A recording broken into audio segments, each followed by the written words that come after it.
And good morning. It's your friendly neighborhood Turonin, and today we are looking at the F2H-2 Banshee. This aircraft had an interesting history that dates back before the end of World War II.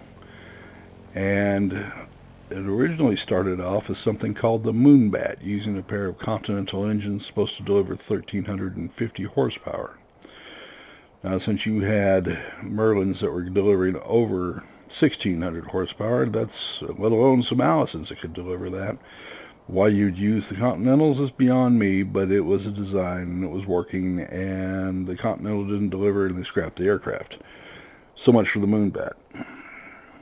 So work began on the direct predecessor, which was the F2H-1. Which had a pair of engines that gave 1,600 pounds of thrust per engine, and it had two of them. And as you can see here, the aircraft does indeed have two exhausts. And they are buried into the fuselage wing. I should say the wing. And I think the true term is empennage, but I may be wrong about that. Okay, but nonetheless, and it actually, the F2H-1 had a pair of nose wheels that would come out, and this wheel would be withdrawn when it was on the naval deck, and it would actually go around on a pair of mini wheels, and its tail, of course, would stick way up in the air, and you could park another aircraft very close underneath it. Now, that design had been done a couple of times. In use, they found it to be useless. And there were some F2H2s that actually had them, but they didn't have them for very long. They took them off pretty quick. The weapons on this are kind of interesting. They were originally outfitted with the Navy's Mark III cannon, which is the Hispano-Suiza, I believe it's 202, 404, yeah, whatever. And it was used fairly successfully, but the Navy then decided that what it really wanted was the Mark 12 or the Mark 16. And that used a redesigned cannon shell. And so when you look at upgrading this aircraft, right now you have 480, which is respectable. At this level, it's not that great, but it's respectable. And you have a range right around 2,500 feet. But when you go up to the Mark 12s, now, they mention Mark 16s in Wikipedia and several others, but the only reference to a Mark 16 I can find was used on PT boats. And God knows, maybe they actually put them on. But I found several references to them actually using them on that. And so I'm going to believe that some of these had the Mark 16. The effect towards the player, however, is that you go from 2,500 feet to 2,700 feet, if you forgive the 10, plus or minus 10 feet, right? And the damage goes up to 720. Now, they are not my beloved M39s, which I'd really prefer to see on here, but can't have everything. It's close. All right. The engine, the aircraft starts off as pretty decent. So the things that were changed in the F2H, let's talk about that just a little bit. They immediately went up to an engine, and you can see that here was the J34 GE22. Gave you about 3,000 pounds of thrust. One reason why the F2H-1 was they only produced 60 of them was because they were underpowered in a major way. When you, the first upgrade you get is the J34 WE-34, and that goes up to 3250, and that was the most common engine fitted to this aircraft.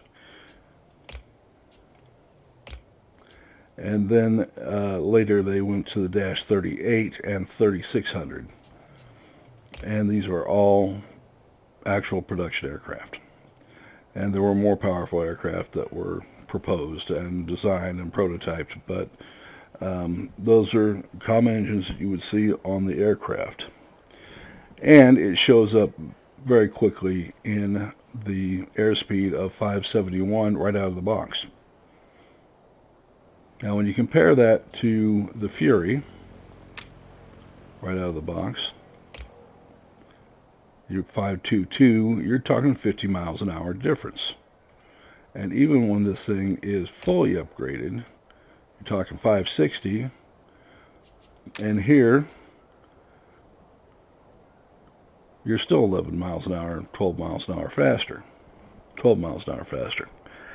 And that's before you put the first engine upgrade on it. This is a fast aircraft. When you then upgrade, you go to 584, and when you get to your final upgrade, you are going to be at 596. You're going to make some people cry. It's quick.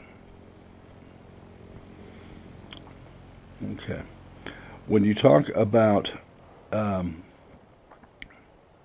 it has bombs and rockets, I am not going to put them on right now. Okay. If you put your rockets on here, which you can easily do because you just purchase them with change, you now get 8 5-inch HIVAR rockets, AVAR rockets I should say. They're 5 inches, deliver a pretty good punch.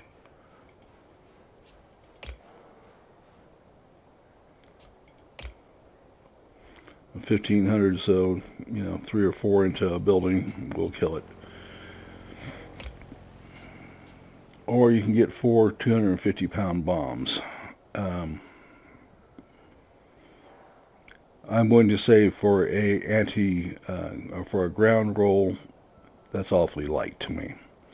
And there are better aircraft to do this, and I think this aircraft has another use.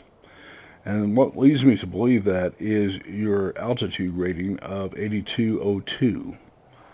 All right, the Banshee is going to give, or they should say, the Fury is going to give you another 300 feet of altitude.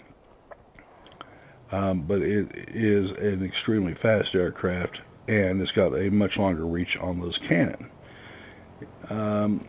Where a Fury is just shy of 2,000 feet on its machine guns,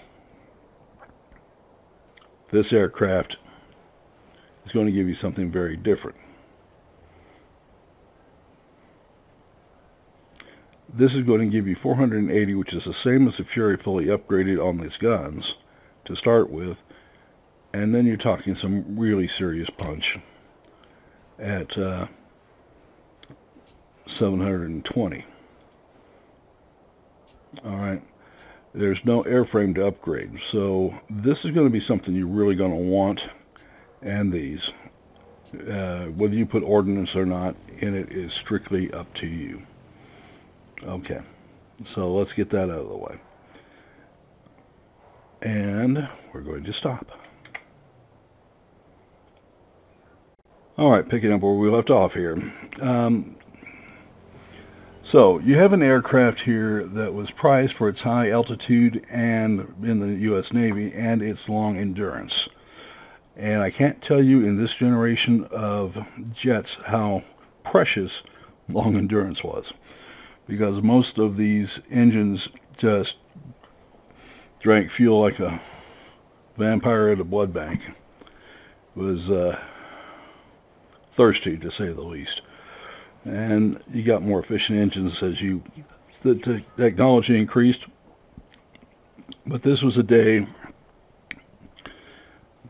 where a lot of the problems that you saw in piston engine aircraft duplicated themselves right along here. The number of failed jet engines in the United States alone, failed engine projects I should say, is very numerous. And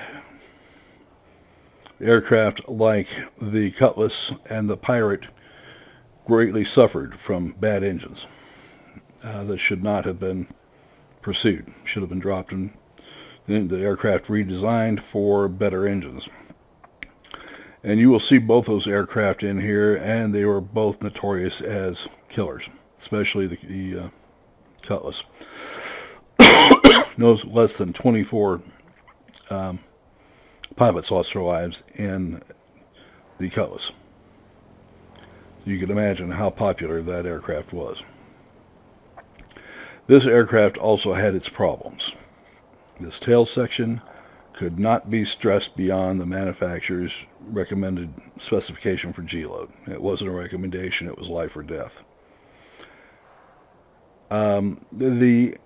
Interestingly enough, for a carrier aircraft, the landing gear was kind of fragile. And so there was a specification for weight, maximum landing weight, that you could slam into an aircraft carrier deck with this aircraft. And that became an issue in and of itself. So they would end up dumping fuel, dumping ordnance into the sea, whatever it took, and you can imagine in inclement weather how popular that had to be. But that's what it took to land the aircraft. That being said, it was used to escort the B-29s during the Korean War. Never really got into combat. That was the duty of the F-86 series of planes. And from the F-86A through H, I believe even the H got into it, they carried the majority of the combat. I believe in the F-9F Cougar actually shot down an aircraft, but there might have been a Panther. I'd have to do some research. I'm just not there yet. But in any case, this is one formidable aircraft. Now, whether it proves to be such in the game is another matter entirely. We'll take it to battle and we will see.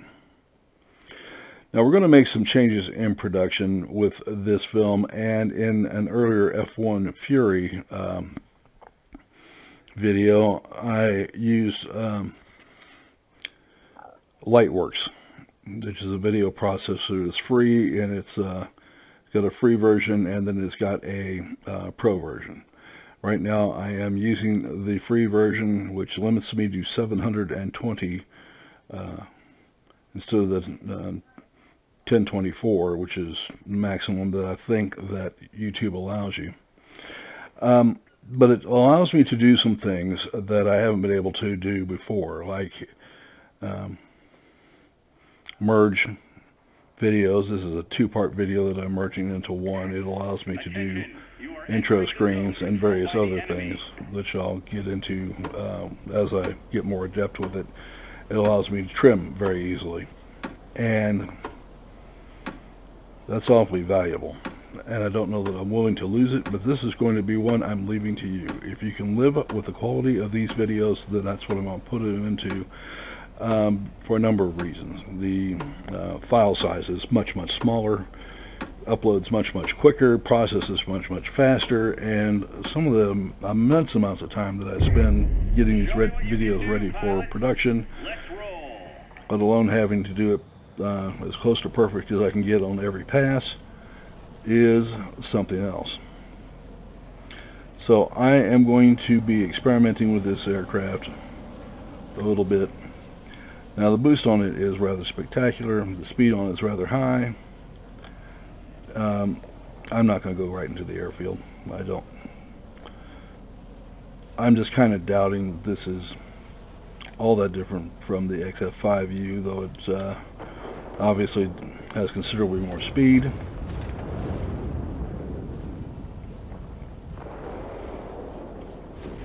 I do not have gyro sight on this yet. And obviously this is no fast turning aircraft. I'm kind of used to that from the XF5U. As you can tell, there is no M39 on this, so I will be looking for that gun upgrade as fast as I can get it. This is an F-84B in front of me. I don't know how many aircraft I have in front of me.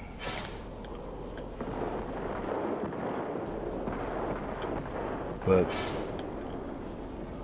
I'm pretty sure I'm going to have to get engaged to try to save our fellow pilot here. And there is a 262 HG2. And I will be very interested to see if I can hang with him.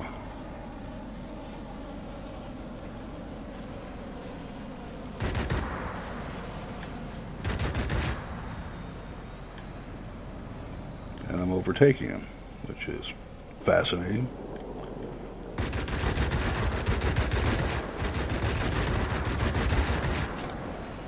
Oh, that's got to be a different experience for him.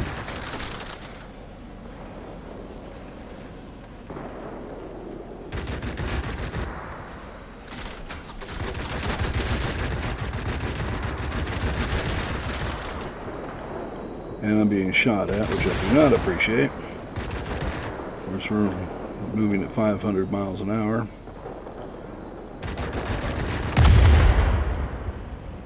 Cannot tell you how good that feels.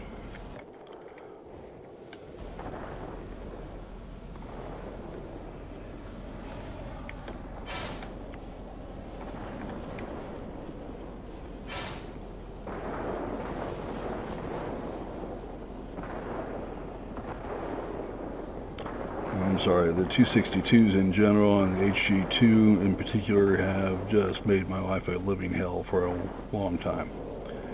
And it may sound small-minded of me, but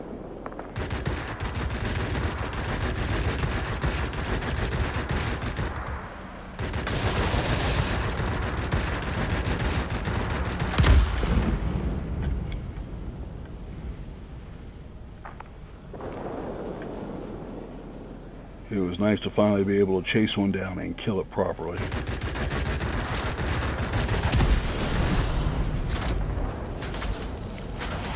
And I will point out, I do not like ramming attacks.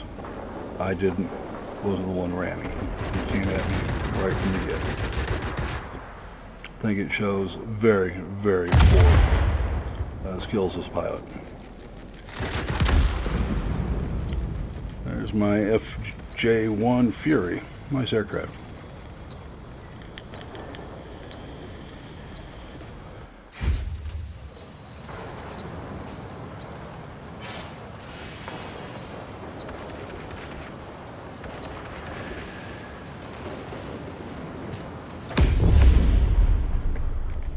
Alright, let's see where I'm needed.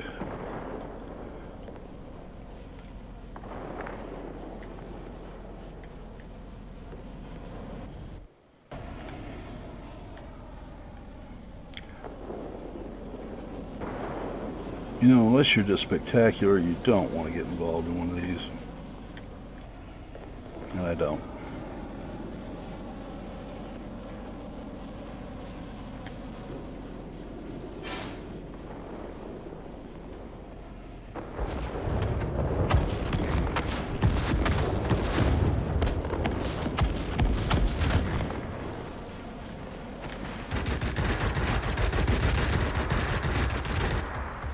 I'll tell you, I miss the guns I had.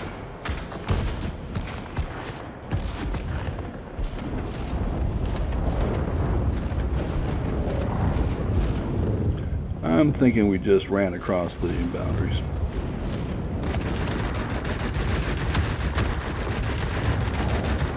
Not that I should cry about 480 damage per second.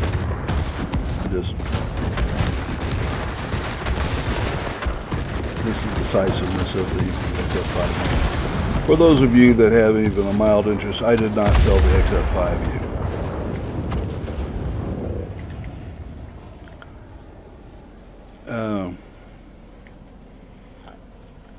Captain made the point that I was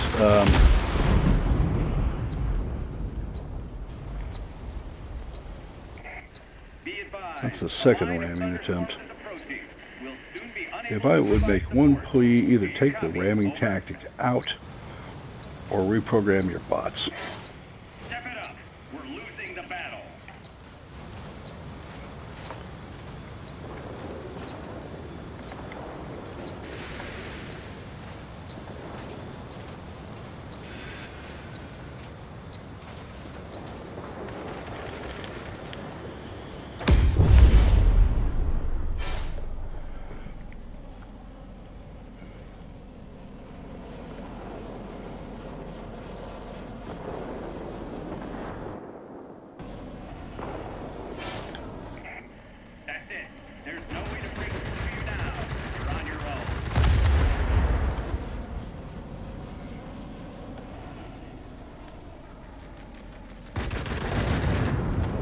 This aircraft is actually fast enough, though it is not turning enough to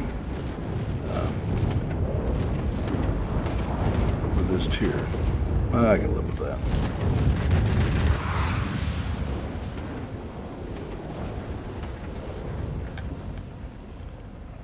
Had lots of experience with it.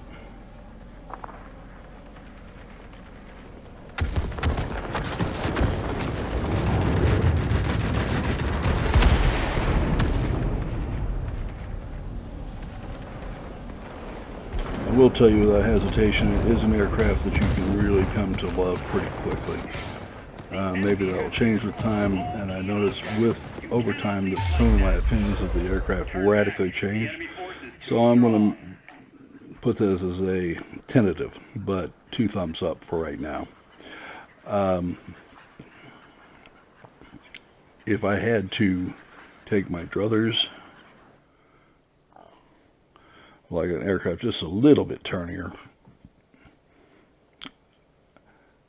and I speak only to game performance here, everything else seems just about perfect. Okay, we destroyed 7 aerial targets. I was destroyed twice. Once for letting myself get into a furball of all things. Got 3,000 experience points, 44, 5, 51 for silver, and 147. Team score, I came up as number 3.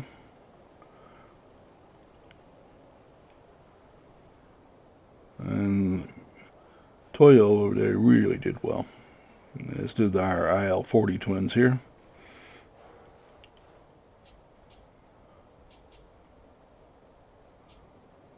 Nice job.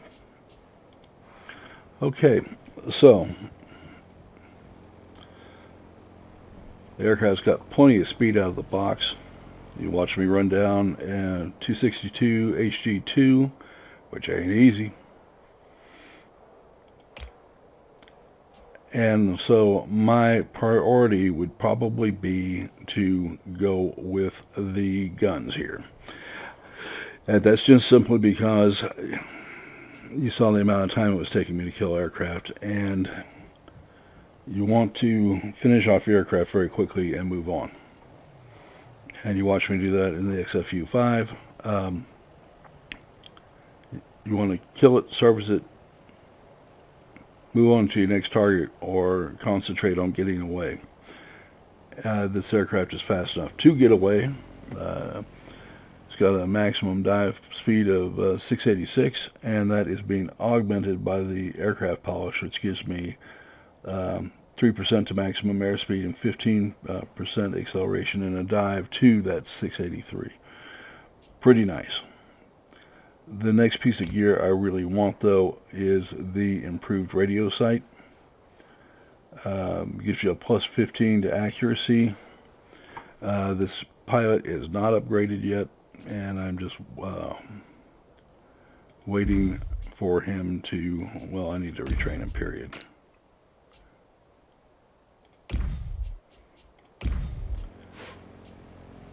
He's at 50% right now. When I hit my first 100,000 on this one, which won't take on, by the way, you will be looking at 20% inaccuracy from his skills, 20% or 10% to dispersion, and 15% accuracy because of the gun sight. And it isn't the amount of lead you're spitting out; it's the amount of, in the case of 20 millimeters, the amount of explosive you're putting on the aircraft itself. And so those alone will add up to quite a upgrade in firepower. The engine tuning I put on there because it was free. I'm sorry, these jets are not inexpensive, and you'll notice that I kept the XS5U. And a friend of mine, Captain, actually said, don't sell it. You have no idea how much you are that aircraft, and that aircraft is you. And it was an interesting comment, and I kind of blew it off at first, and then the more I thought about how much I enjoyed this aircraft, and there are some aircraft I still regret letting go of. The P-51AB would be one of them. I'm going to be a little more selective about what I sell. So I sold off some things in depot because I had about 25 and I needed another $1 million. And I had a bunch of aircraft components there that, yeah, frankly, I didn't need. So I'm just going to stick with that. We're going to upgrade the aircraft, and we'll take it from there. And we'll see how this aircraft does over the long term. He's got my best pilot right now. And we don't have a pilot. So we need one. And that is where the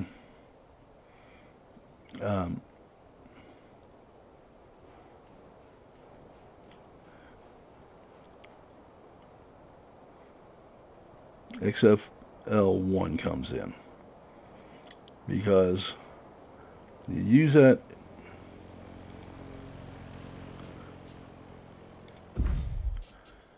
your premium aircraft to raise up pilots,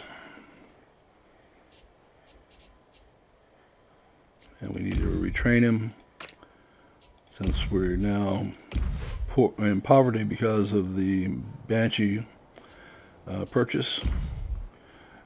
We now have that set. But that being said, I did not want to give up the XFU-5.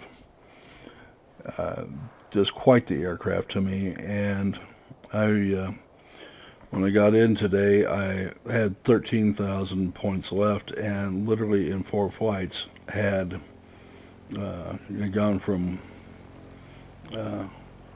200 million to 250 million plus, and 250 million, I wish, 2.5 million plus, and had erased the